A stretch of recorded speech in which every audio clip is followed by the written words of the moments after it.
말씀의 제목은 그리스도인의 삶이라고 하는 제목의 말씀을 통하여 우리에게 주신 하나님의 은혜를 우리가 얻고자 합니다. 이 빌레몬서는 한 장으로 이루어진 책입니다. 이 빌레몬서는 골로새 교회의 아주 충성된 일꾼이었던 빌레몬이라고 하는 성도에게 보내는 이 개인적인 서신입니다.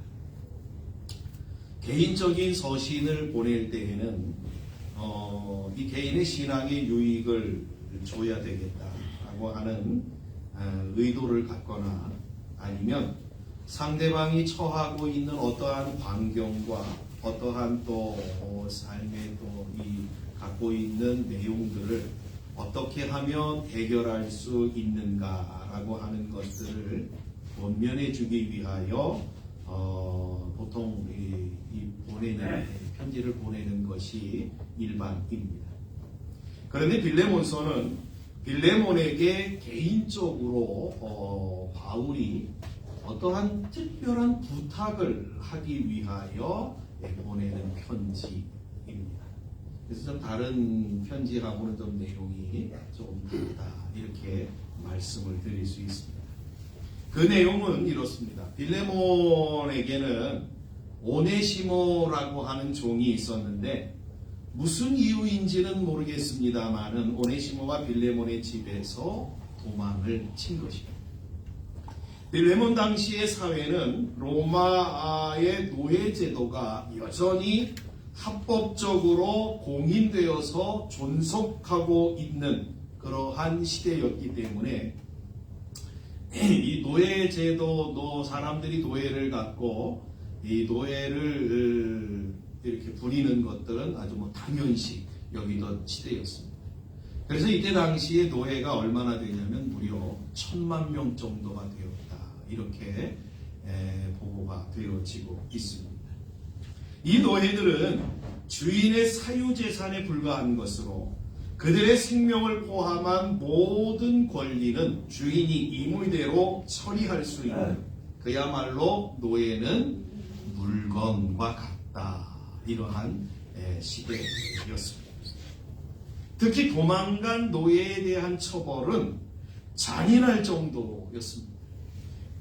이 도망가면은 이러한 모습이 된다라고 하는 것에 대하여 본보기를 보여주기 위하여서 아주 잔인할 정도로 도망간 노예에 대해서는 아주 엄격하게 처벌하였다라고 합니다. 그래서 가혹한 형벌을 가한다든지 대부분의 형벌은 사형을 함으로 인하여서 아주 다른 사람에게 아주 본보기를 보이는 그러한 모습이었습니다.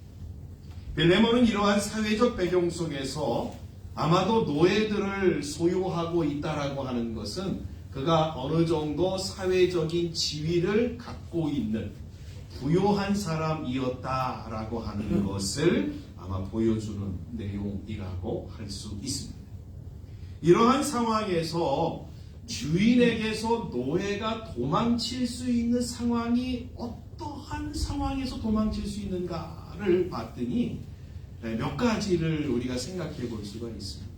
그러니까 주인에게 도망칠 수 있는 상황은 무슨 앙숙을 품어가지고 주인에게 무슨 앙숙을 품어가지고 주인의 것들을 몰래 훔쳐서 달아나는 경우들이 있다라고 하는 거지. 근데 이러한 경우들은 너무 잘 잡히기 때문에 흔하지 않다라고 합니다. 가장 많이 주인에게서 도망치는 경우가 있는데 어떠한 경우냐면 주인에게 신뢰를 받고 있다가 주인이 너무 이제 이 종을 신뢰하니까 여러 가지 일들을 시키는 거예요. 그래서 다른 데 물건을 가져오라든지 누구한테 이걸 전달하라든지 이러한 일들을 시킬 때에 그 신뢰받던 종이 그 틈을 이용해서 주인의 품에서 멀리 도망가는 경우들이 많았다. 이렇게 전해지고 있습니다. 그러니까 어떻게 보면 사실은 오네시모의 도망은 빌레몬에게는 노예 한 명이 도망한 정도가 아니고 믿고 이를 맡긴 자에 대한 배신이라고 하는 것이 훨씬 더 빌레몬에게 큰 수모를 주고 아픔을 준 것이다. 이렇게 말씀드릴 수 있습니다. 그런데 어찌된 일인지 오네시모가 로마에 투옥되어 있는 바울을 감옥에서 만난 겁니다. 아마도 오네시모는 빌레몬의 집을 떠난 후에 여러 모양으로 살아보려고 했지만 현실의 가혹함 속에서 불의에 가담하고 그래서 결국에는 가지 말아야 될 이 감옥까지 오게 된 것이 아닌가 이렇게 짐작을 해봅니다.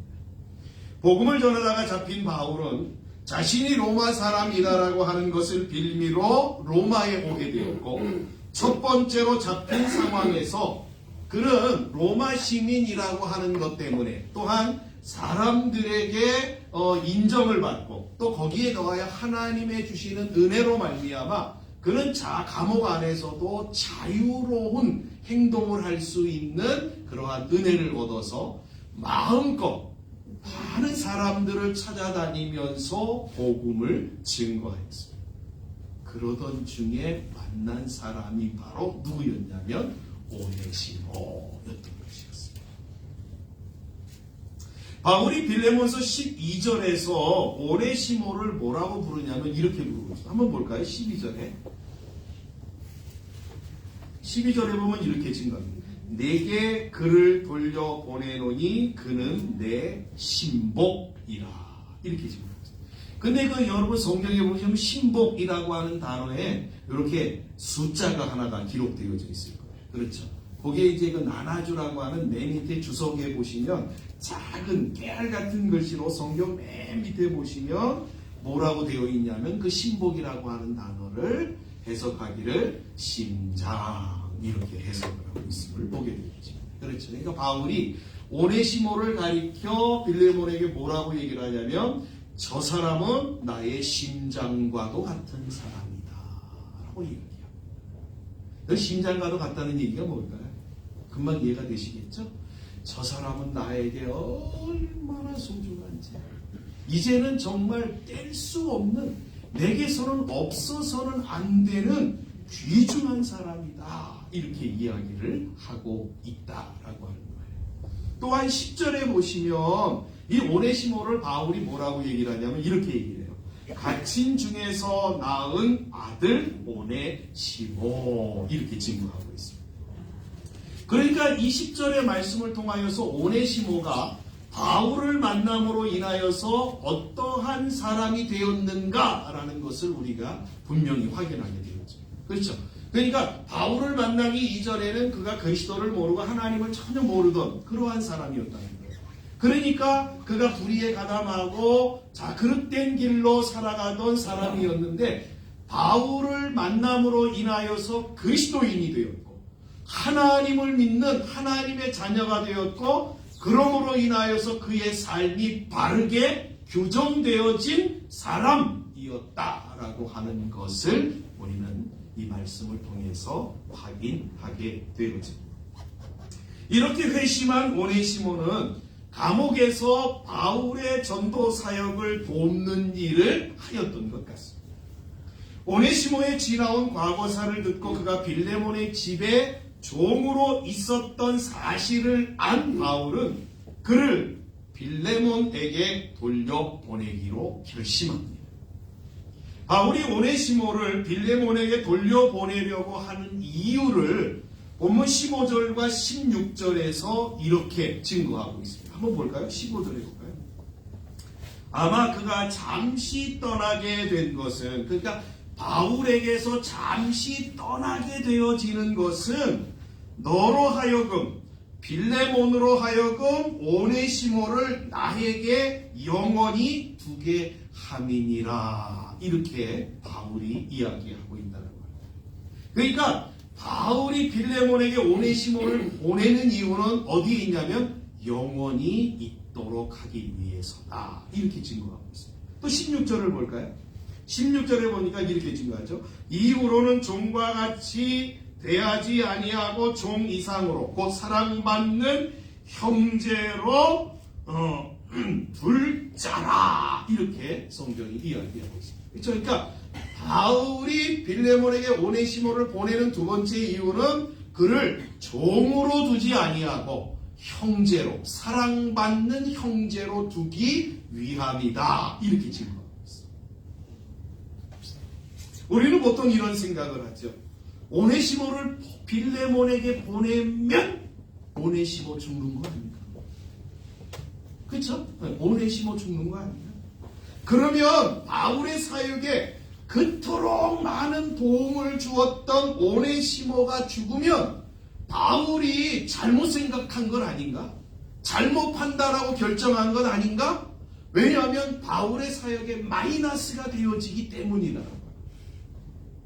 차라리 그럴 바에 안 보내는 것이 훨씬 더 바울에게 유익하고 나은 것이 아닌가, 이렇게 생각할 수 있다. 그렇죠? 우리는 보통 이제 그렇게 생각해요. 저도 그렇게 생각합니다. 그러나 바울은 왜 오네시모를 빌레몬에게 보냈는가? 그 이유가 분명합니다. 바울은 그리스도인, 하나님을 믿는 누구보다도 하나님의 말씀을 아는 사람. 그러기에 바울에게 있어 죄인으로 사는 것은, 죄 가운데 사는 것은, 죄와 함께 사는 것은 그는 가장 인생 중에 불행한 것임을 누구보다도 그는 잘 아는 사람이었던 것입니다. 여러분, 죄 가운데 사는 삶은 어떠한 삶이에요? 이거는, 그렇죠? 영원한 삶이라고 우리는 이야기하지 않잖아요. 그렇죠? 멸망의 삶이고, 그거는 내일이 보장되지 않는 삶이다 라고 하는 것이 성경의 이야기입니다. 그러니까 바울이 오네시모를 가장 아끼는 모습은, 가장 사랑하는 모습은 그로 하여금 영원히 살도록 하는 거라고. 그 영원히 살도록 한 거. 하나님 앞에 죄 용서함 받았는데 그러면 끝난 거 아닙니까? 여러분, 예수 믿는 사람들이 절대 그렇게 생각하시면 안 돼요. 우리가 죄를 지었는데, 어떠한 죄를 지었는데 내가 하나님 앞에 용서함 받았다고, 하나님 용서해 주세요, 하나님 앞에 용서함 받았다고 해서 그 죄가 다 없어지는 게 아니에요. 그렇죠? 사람과 사람 간의 문제가 있고 상대방에게 죄를 지었다라고 한다면 하나님 앞에 용서함 받았다고 해서 그 죄는 여전히 남아있는 거예요. 사람과 사람과의 관계 속에서. 그러니까 사람과 사람 속에서도 풀어내야 돼요. 근데 우리는 하나님 앞에 풀면 다 풀렸다라고 생각해요. 여러분, 그 큰 잘못이에요. 그러니까 바울이 이걸 아는 거예요. 바울이 하나님 앞에 풀렸으면 또한 사람에게도 풀려야만이 그것이 영원히 사는 것이다라고 하는 사실을 바울이 알아요. 그래서 오네시모를 빌린 거예요. 바울은 지금 당장의 모습이 아닌 장래의 모습을 보면서 바울은 이러한 결정을 내린 것입니다.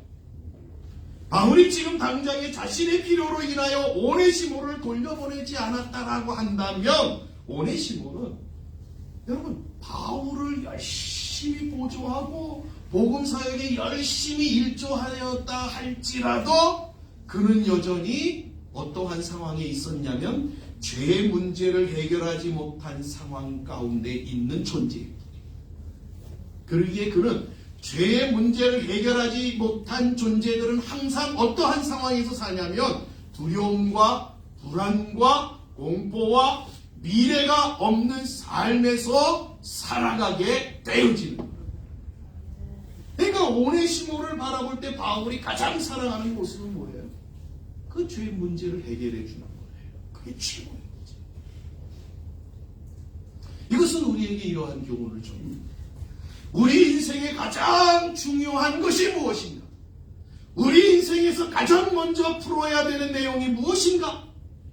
당연코 죄 문제라고 하는 걸 우리에게 일러주고 있다는 거예요. 죄 문제가 해결되지 않으면 사실 우리의 미래는, 장래는 없는 것과 마찬가지. 그래서 주님은 우리의 미래를, 아니 영원한 삶을 허락하시기 위하여서 하나님이 우리에게 하신 것입니다. 하나밖에 없는 아들 예수 그리스도를 이 땅에 보내시고 그를 십자가에 죽게 하시고, 그래서 우리의 모든 죄들을 용서하여 주시는, 사하여 주시는 이 일들을 감행하고 계셨던 것이지 않겠습니까? 여러분, 어떠한 사람들에게 이 죄 문제가 해결됩니까? 성경은 이렇게 얘기를 하고 있습니다. 주님을 믿는 자들에게, 그렇죠? 예수 그리스도를 나의 죄를 위하여 십자가에 죽으신 구주로 믿는 자들에게 하나님은 죄의 문제를 해결하는 은혜를 허락하여 주신다라는 사실을 증거하고 있다는 말입니다. 누가 죄 문제를 해결받았습니까? 바로 오늘 예배를 드리는 저와요, 그렇죠? 예수 그리스도를 믿는 저와 여러분들이 그리스도 안에서 죄 문제를 해결받은 자들인 줄 믿습니다. 아멘.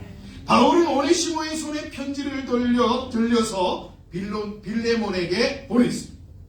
오늘 우리가 읽은 이 말씀이 바로 빌레몬에게 바울이 편지를 들려보내면서 그 내용 속에 빌레몬에게 오네시모를 부탁하는 내용이 기록되어져 있는 말씀입니다. 오늘 우리는 바울이 빌레몬에게 부탁한 편지의 내용을 통해서 그리스도가 우리를 어떻게 대하시고 계시는가,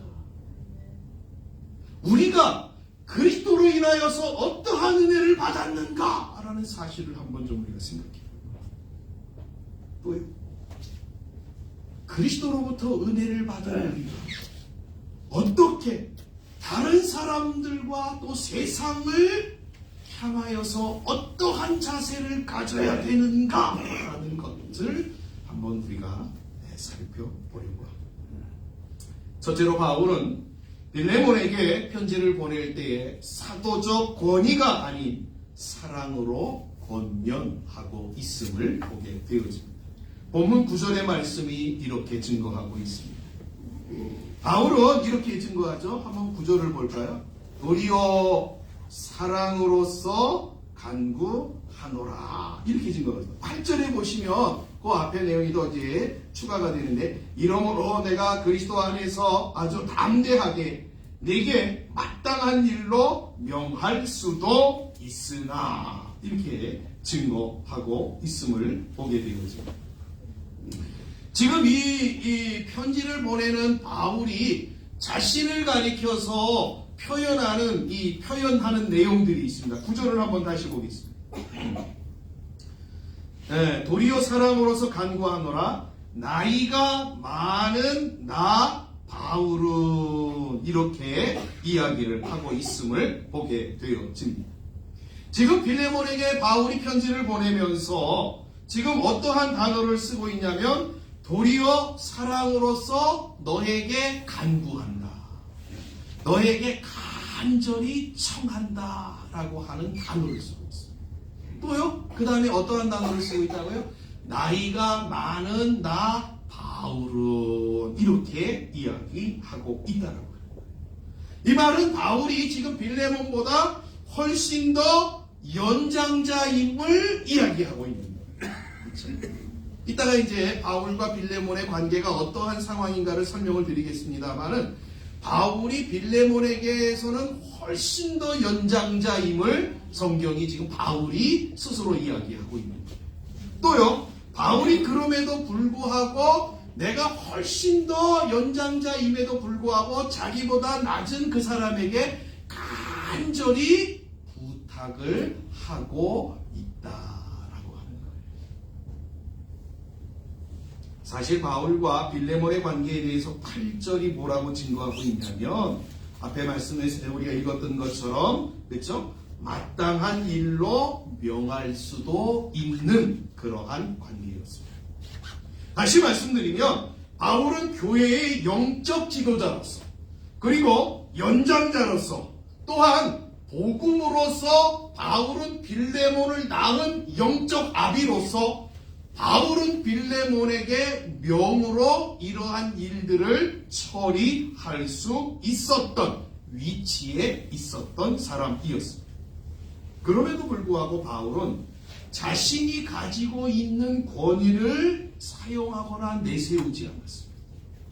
오히려 자신이 가지고 있는 권위를 다 내려놓고 연장자로서만, 또 정말 그 간청하는 모습으로만 그에게 부탁을 하고 있는 것.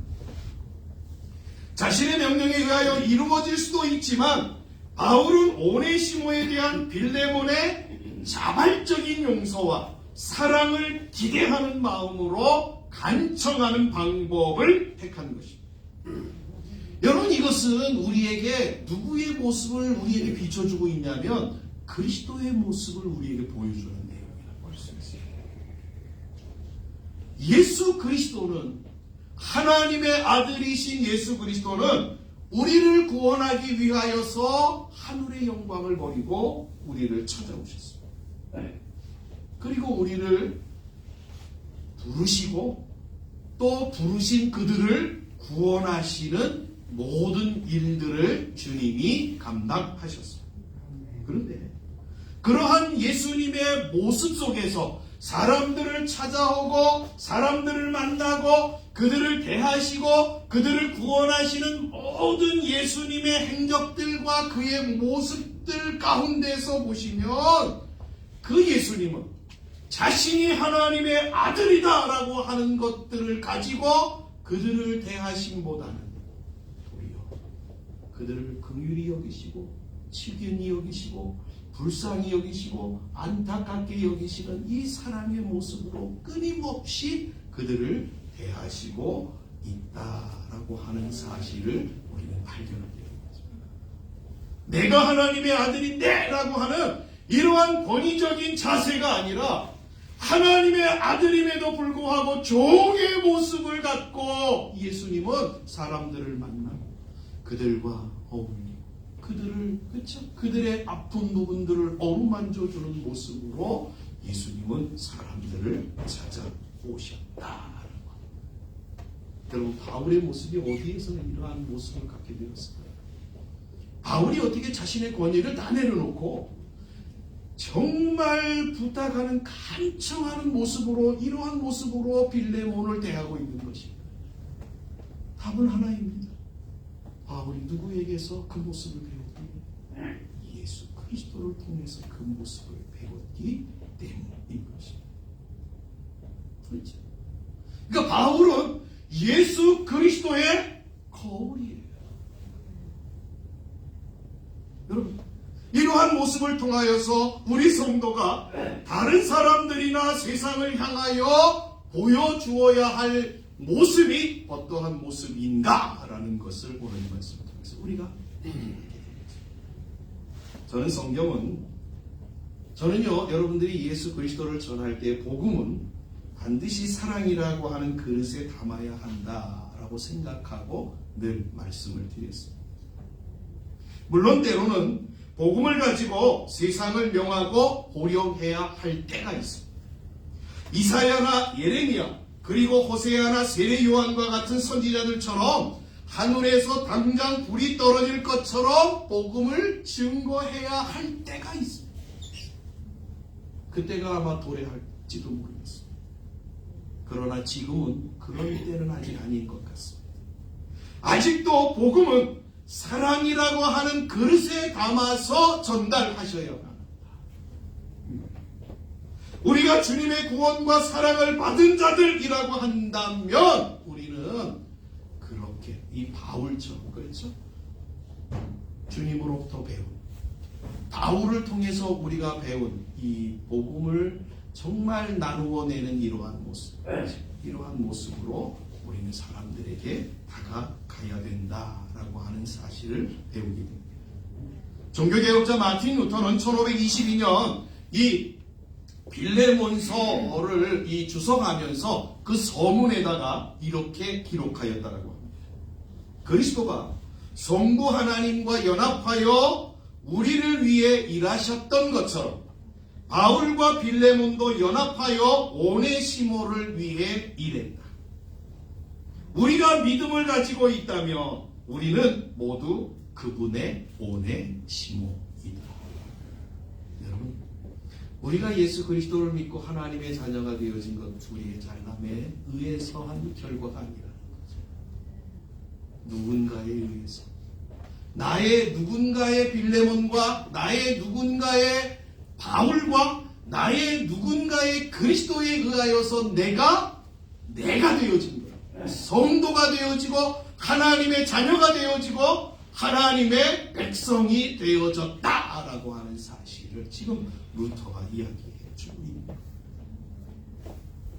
그렇다고 한다면 우리가 받은 주님의 이 사랑과 은혜를 통하여 우리 또한 어떠한 삶을 살아야 되냐면 우리의 주어진 삶에서 오네시모를 만드는 삶을 살아야 된다라고 하는 것이 성경이 우리에게 말합니다.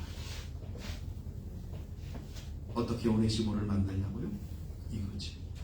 내 모든 권위를 내려놓고, 그렇죠?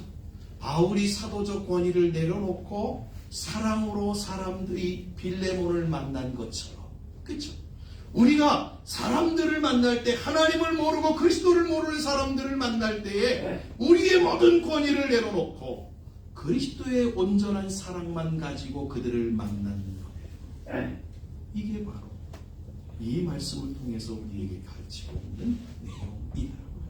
그때 오네시모가 만들어지는 우리 가운데 이러한 일들이 있기를 주님의 이름으로 간절히 축복합니다.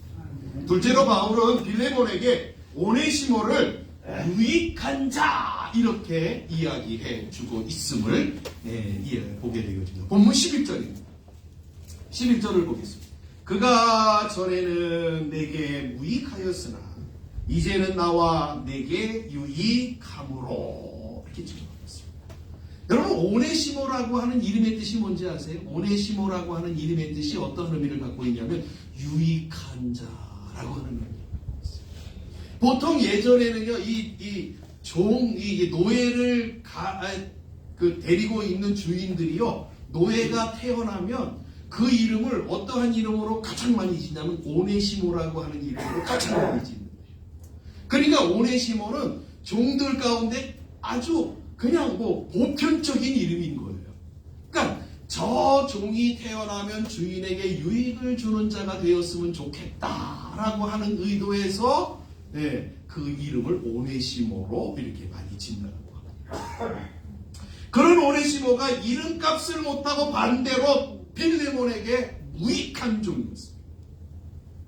그런데 그 오네시모가 그리스도를 믿고 성도가 된 후로는 바울에게나 빌레몬에게 자신의 이름대로 유익한 자가 되었다라고 하는 것이 바울의 증거인 것입니다.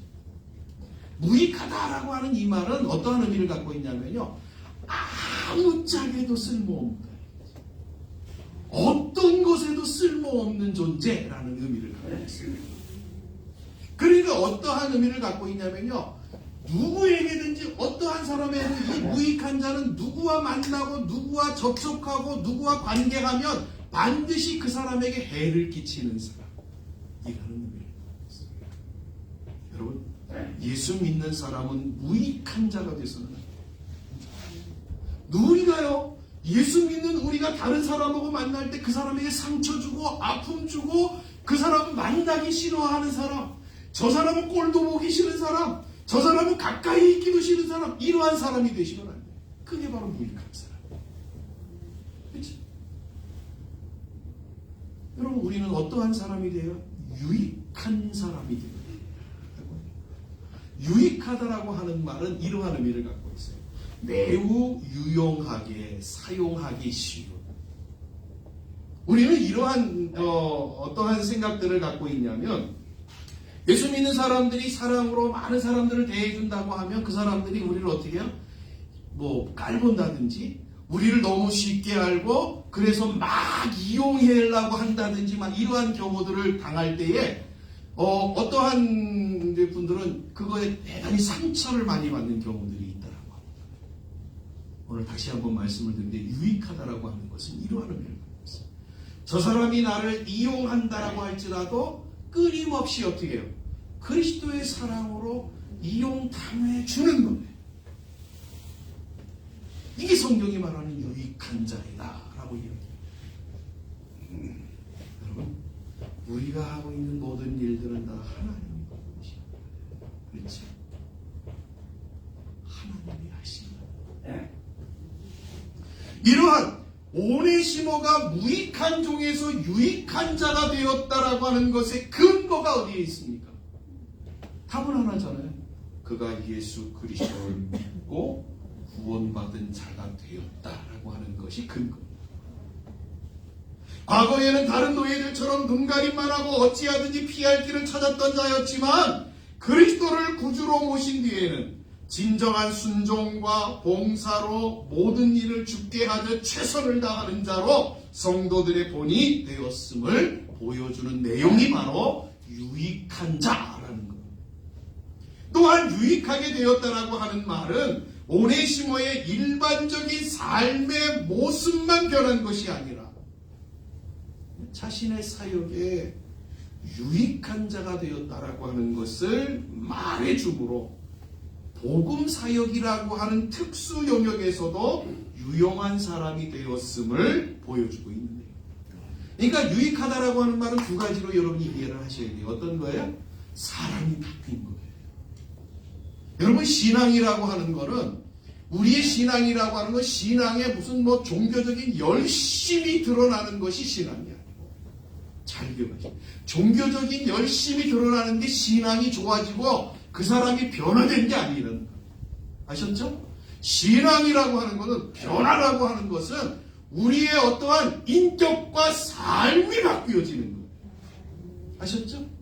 거기다가 더하기 하나님을 향한 거룩한 열정들이 그에게 더하여진 것, 이것이 신앙인이 되었다라고 하는 것이다 라는 것을 꼭 좀 기억하셨으면 좋겠습니다. 여러분, 이러한 모습, 이 오네시모를 통해서 우리가 보는 것은 복음을 접한 자에게 나타난 놀라운 변화인 것. 우리는 여기서 이러한 교훈을 또한 생각할 수 있습니다. 그리스도 안에서는 참된 변화가 있다. 여러분, 그래서 우리가 복음을 증거해야 될 이유가 여기 있는 거예요. 아직 복음을 모르는 사람, 그릇된 길로 방황하고 자신의 참 진리의 삶을 살아가지 못하는 그 사람들에게 우리는 그리스도를 증거해야 돼요. 왜요? 그리스도를 만나면 내가 곧 길이요 진리요 생명이라고 말씀하시는 주님을 만나면 길을 찾게 되어 있기 때문에, 진리를 찾을 수 있기 때문에, 생명을 발견할 수 있기 때문에, 그래서 그것을 우리가 제시해 주는 거예요. 그렇지? 이러한 사실들은요, 예수님을 만난 많은 사람들을 통해서, 그들이 간증하는 걸 통해서 우리는 쉽게 접할 수가 있습니다. 또한 이것은 그리스도 안에서 하나님의 용서의 사랑을 체험하고 맛본 자들이 어떻게 실제의 삶과 그 속에서의 관계를 통해 그러한 용서의 사랑을 반사시키고 있는가라고 하는 것을 보여주고 있는 것이라고 할 수 있습니다. 그러기에 모든 성도들은 그리스도 안에서 오네시모입니다. 그러나 기억할 것은 이런, 성도는 때로는 빌레몬이기도 해야 되고 때로는 바울이기도 해야 한다라는 것입니다. 그리고 이러한 오네시모의 모습 가운데서 각각 우리를 위해 하나님께 탄원하는 중보자 그리스도의 모습과 그분에 의해 변호받는 우리 자신의 모습이 있음을 우리는 확인하게 되어진 것입니다. 여러분, 우리는 다 주님 앞에 이제 서게 되지 않습니까? 그러면 우리를 아주 정죄하고 우리를 아주 못되게 그렇죠? 하는 아주 악한 존재가 하나 있어요. 사단이라고 하는 존재가 하나님 앞에 우리가 다 설 때에 그 옆에서 우리를 어떻게 해요? 참소합니다. 하나님, 제 몇 년, 몇 월, 며칠 언제 이런 일 행하고 이런 일 행하지 않았습니까? 계속 하나님 앞에 고자질하는 거예요. 그래서 어떻게 해요? 벌해달라는 거예요. 그런데 그곳에 누가 계시다고요? 그리스도가 계셔서 뭐라고 얘기를 하냐면, 모든 죄들을 들춰내는 사단 앞에서 하나님, 제가 그 모든 죄를 지고 제가 십자가에 죽지 않았습니다. 그 십자가의 죽음으로, 그 십자가의 보혈로 그 사람의 모든 죄가 다 이제 정리가 되고 계산되지 않았습니까? 이게 예수님이 하나님 앞에서 우리를 변호하는 내용이에요. 무슨 얘기예요? 하나님, 이 사람은 무익한 자가 아니라 유익한 자입니다. 변호하고 있는 바울과 같은 그 모습 속에서 그리스도의 모습을 우리는 발견하게 되어지는 것입니다. 이러한 모습들을 통하여 우리가 성도가 된 것은 전적인 하나님의 은혜로 된 것임을 기억하고 감사함으로 살아야 되고, 또한 이러한 은혜를 다른 사람에게 전달하도록 살아야 함을 우리에게 증거하고 있습니다. 실제로 마지막으로 바울은 오네시모를 종이 아닌 형제로 대해줄 것을 요청하고 있음을 본문 16절에서 우리가 확인하게 되었습니다. 16절을 볼까요? 이후로는 종과 같이 대하지 아니하고 종 이상으로 곧 사랑받는 형제로 둘 자라, 이렇게 증거하고 있습니다. 바울은 빌레몬에게 오네시모를 종이 아닌 형제로 대해줄 것을 요청하고 있습니다. 그것도 아주 특별한 형제로. 이것은 오네시모가 그리스도 안에서 영적으로 한 몸을 이루는 지체와 형제가 되었음을 말해주는 내용입니다. 빌레몬이 오네시모를 이전의 육신적인 종과 주인의 관계에서 벗어나 새로이 주님 안에서 지체된 한 형제, 그것도 사랑받는 형제가 되었기 때문에 그렇게 여겨야 한다라고 권면하고 있는 것이죠. 여러분, 앞에 말씀드렸지만 그렇다고 해서 종과 주인의 관계, 빌레몬과 오네시모의 관계가 사라지는 게 아닙니다. 바울이 계속 이렇게 권면을 해도요, 결정권은 누가 지고 있는 거예요? 빌레몬이 지고 있는 거예요. 네. 바울은 권면만 해주는 거예요. 네? 그렇죠? 빌레몬이 지고 있는 거예요. 그러니까 여러분, 신앙도 똑같아요. 하나님이 우리에게 강권적으로 와가지고 우리를 그냥 무슨 회오리 바람 불어서 그냥 휙 우리를 감싸가지고 꼼짝 못하도록 해가지고 너 하나님 안 믿으면 죽어 이래가지고 우리를 이끌어 가시는 게 아니라, 하나님이 계속 우리에게 하나님의 은혜와 사랑과 따뜻한 바람과 여러 가지들을 우리에게 보내심으로 인하여서 우리들로 하여금 하나님을 어떻게 해요? 믿도록 계속 환경과 여건들을 만들어 주시는 거예요. 그러나 결국 그 하나님을 믿어야 되는 존재는 누구예요? 내가 해야 됩니다. 여러분, 이게 바울이 계속 권면한다고 해서 빌레몬이 그 얘기 들어도 되고 안 들어도 돼요. 빌레몬이 오네시모의 일을 처리하는 방법을요, 크게 세 가지로 한번 생각해 볼 수가 있어요. 첫째는 그를 용서하지 아니하고 그냥 법대로 처리한다. 둘째로는 그들을 전과 같이 종으로 삼고 다시 그냥 조금 용서해서 다시 종으로 받아들이고, 그래서 자신의 집에서 일을 하게 하고 그 다음에 교회에도 유익이 줄 수 있도록 그렇게 처리한다. 세 번째는 그를 바울에게 보내거나 아니면 자유인으로 해방시켜 주어 자유롭게 복음을 전하는 사역자가 되게 한다. 빌레몬이 어떻게 했을까요? 정확한 내용은 말씀드리긴 그렇습니다만은 로마 순교록이라고 하는 책에 보니까 오네시모에 대한 이야기를 이렇게 전해주고 있습니다. 오네시모는 에베소의 성직자였다. 에베소의 주교였다. 이렇게 이 로마 순교록이라고 하는 책에서 기록해주고 있습니다. 그는 그가 에베소 교회의 주교로 있다가 그가 순교의 제물이 되었다. 이렇게 이 책에서 이야기해 주고 있습니다. 이런 내용을 통해서 본다라고 한다면 빌레몬이 어떠한 결정을 내렸는가라는 걸 우리가 확인하게 되어집니다. 그렇죠? 이것은 자신이 받은 은혜와 사랑을 어떻게 해요? 빌레몬이 다시 오네시모에게 흘려보내는, 돌려주는 그러한 모습이라고 할 수 있습니다. 여러분, 이것은 하나님의 은혜를 받은, 그리스도의 은혜를 받은 예수 믿는 하나님의 자녀 성도들이 우리가 정말 받아야 될 교훈의 말씀이라고 할 수 있습니다. 그렇죠? 네.